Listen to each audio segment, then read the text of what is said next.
Good morning. উঠছো? কখন উঠছি? 5 minute লাগবে। হ্যালো জায়ান, 10টা মিনিট। এই তো বেরোচ্ছি। ফার্স্ট ডেটেই লেট? আহা, একটু ওয়েটে যদি না করলা, কিসের ফার্স্ট ডেট? জলদি আসো না। মাসা, হ্যাঁ 10টা মিনিট বাবুকে দেখো তো, ওর একটা ওষুধ লাগবে।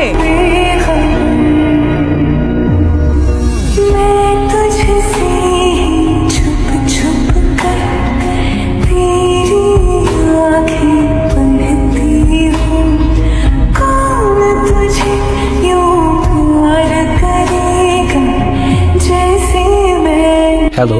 কই তুমি? ফোন ধরতেছো না কেন আমার? কেন ধরবো? তুমি আমারটা ধরছো? আরে শোনো না, এত শোনার কি আছে? সারাটা দিন ওয়েট করছি, এখন আসছে শোনো না বলতে। একটু দেখা করবা প্লিজ? না, প্লিজ জায়ান। তোমার দেখা করে চলে বাসায় আসো। আমি বাসায় আছি, রাখলাম। আসবো। কি আসছে রে? আমার গার্লফ্রেন্ড মা।